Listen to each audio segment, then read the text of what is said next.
Hi there guys, and welcome to the Watch channel. Today we're going to be taking a look at this, which is not a Rolex. It is a homage to a Rolex, and it is the Pagani Design Batman GMT homage. At this point some of you may have switched off because I am well aware that homages can be quite a contentious topic, but you know, this channel is about value for money, not necessarily originality. And therefore I think this type of watch has got a collection, or I suppose holds a place in many people's collections for a variety of reasons. Now I'm not too sure what the secondary market for a Batman GMT from Rolex goes for, but I'm guessing that it's probably 20 grand plus in Australian. And this watch can be had for there or thereabouts 110 Australian dollars. It contains an automatic GMT movement. It has a stainless steel case. It has a ceramic bezel.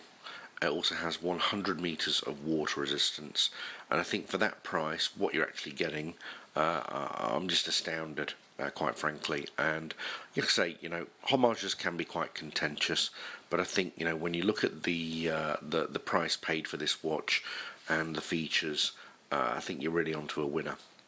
So let's start off with the dimensions. I'll put some photos up for you now, and I tried to get as many as possible. Now I have invested in digital calipers, and I'm told that there is a slight variation in accuracy, so it might be slightly different from what you see on the normal specifications, but yeah, like I say, that's what the digital calipers told me. I do like the fact that this bracelet has the two-tone, much the same as the GMT, or the original GMT that this is modelled on. You've got polished centre links and then brushed outer links.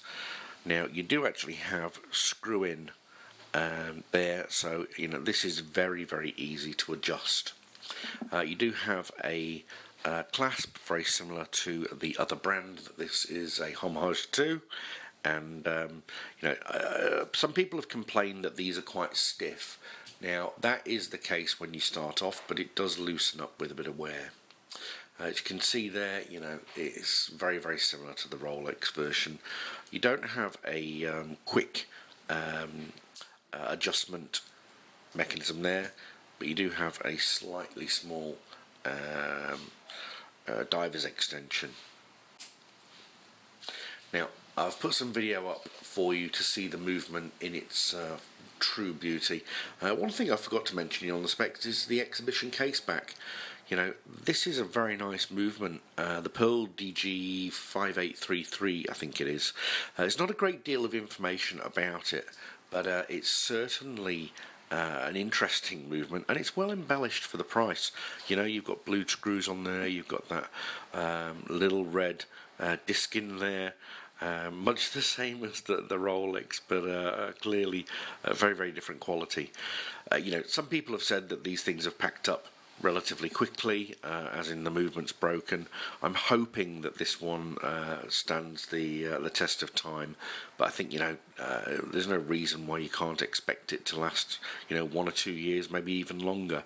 I suppose the plus for me is that this will be part of you know, a collection that's rotated, so I might wear this for a week or so, or even a few days at a time before it goes back in the box and I swap it out for something else. But again, you know, at the price, 115 or, you know, whatever it was that I paid in Australian dollars, you know, it's simply a, you know, a chuck away watch if all things fail.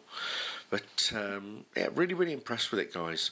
I think, like I say, you know, there are people that won't like homages and will switch off, but I think, you know, if you're in the market for a GMT watch, you haven't got a lot of cash, or you simply just want to have a larger collection of value-orientated watches, then this one is certainly something to consider. Anyway, guys, I will leave you be. I hope that this was useful, and I just want to say thank you very much for taking the time to watch the video, and if you do like the channel, please do subscribe.